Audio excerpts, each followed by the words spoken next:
But like I say, I'll find that quick clicking, I'll find that hard.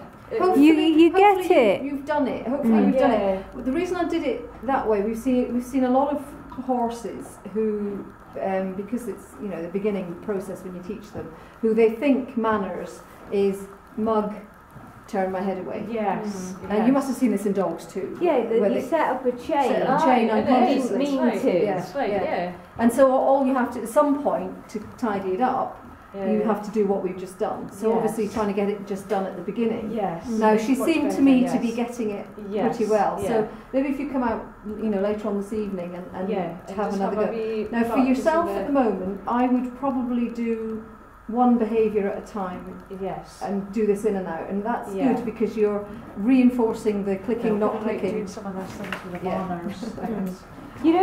Training the dog, Sadie, is the best way to learn how to do rapid fire because dogs move so fast. So if you use the dogs to learn how to do it, then she'll seem slow in comparison. Because I've got spaniels, and if you can do rapid fire on a spaniel, you can do rapid fire anything.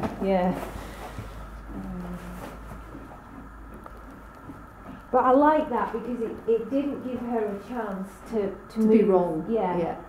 And she still had food in her mouth, and then you're giving her something else, so it's just win-win. Yeah, and I don't know. I think I'm really interested in this, what food means and how they get their feed, the difference between dogs and horses, because it's so different with horses and dogs. But I think that the feeding the small treat, lots of small treats to horses, is detrimental because I think that it doesn't actually switch off the seeking system. I think it gets like cocaine. I think it gets this addiction, and we get these hyper horses that we've all ended up with.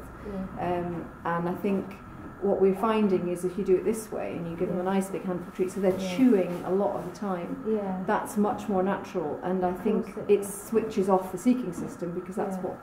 I mean, horses don't have to hunt for their food, so and they don't have to throw it down their throats as fast as they can in a competitive environment.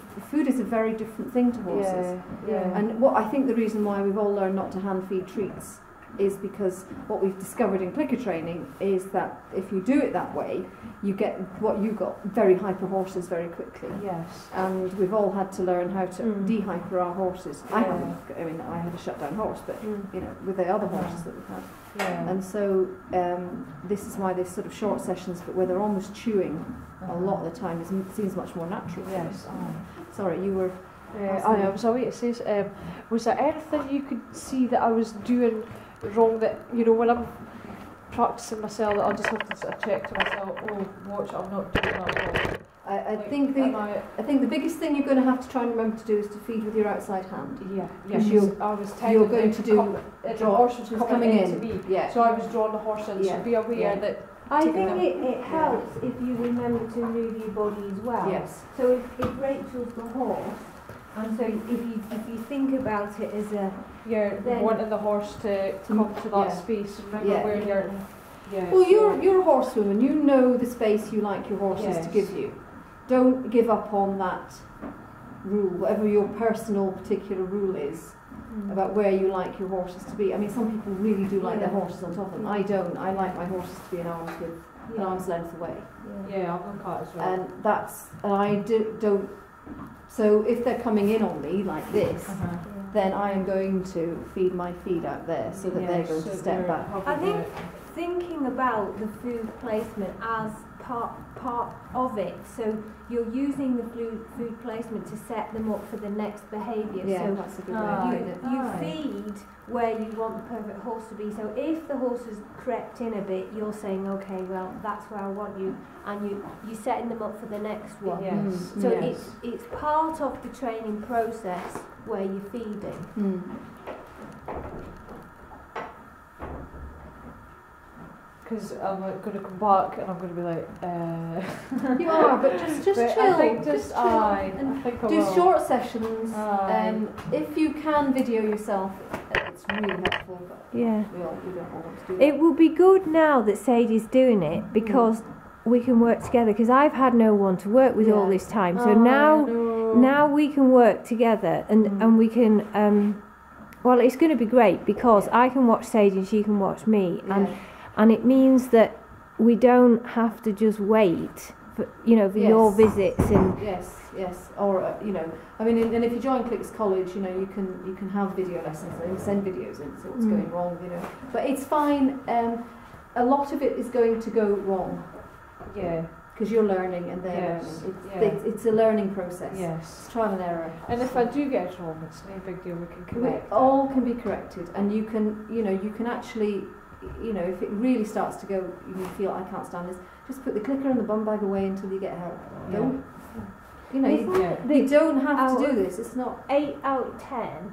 It's if you have 8 right, it's fine. So you can have in every 10 clicks, as long as 8 are right, it doesn't matter about. And also when 8 are right, you need to move on to the next thing. So it's kind of.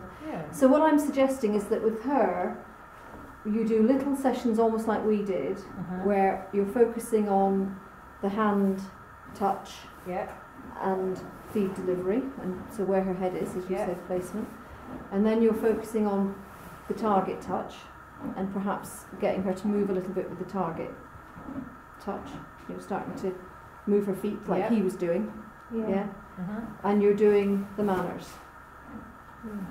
And just maybe for the next week or so, until you are mechanically comfortable, I would just do one of those at a time. And then you're going to then start to have sessions where you start to build 2 or 3 behaviours. But by then you will be mechanically comfortable. So work at both sides of the horse. Work so that you practice with a target in each hand. You practice with a hand touch in each hand. You practice manners at both sides. So get both sides of the horse and yourself sorted by doing those behaviours individually. And then you'll be ready to, ask for a touch, ask for manners, ask for a touch, click, treat, put a chain together. It does come. I know where you're at because I've been there, and it just feels like you have to think about everything. But it's like driving a car, isn't it? You get to a day, and then it'll just happen. It'll just happen. And you've got Suki and you've got us. So, but just at the beginning, just get those mechanics floats. It's the car driving, so you're not having to think about how do I change gear. It's really helpful to practice away from the horse as well before you go in. So what absolutely. Particularly when you're using your non-dominant hand, as you found. But then you found very naturally, what I really liked was you found that it was natural to you to think, I'll put the target behind my back to stop drawing her onto me. You've got so many natural skills. But then once it was noted to me, you did it unconsciously yourself, and then to connect it, to do that, because I was pulling it in front, so she's obviously so if I. And I'd get a target on a stick, and you can have a lot of fun with that. And you can play high, and you can get them to open the pole. You can do carrot stretches with the target between the legs. You can do flexions to either side with the target. You can do all of that stuff with her now. So if you think about her as an older horse, you can do a lot of her stretching. You can get her to do a chin touch. So you could get her to come in under like that and just lift her back a little bit. That's right. Targeting is brilliant for with the physical. horses that I ride as well, with them all.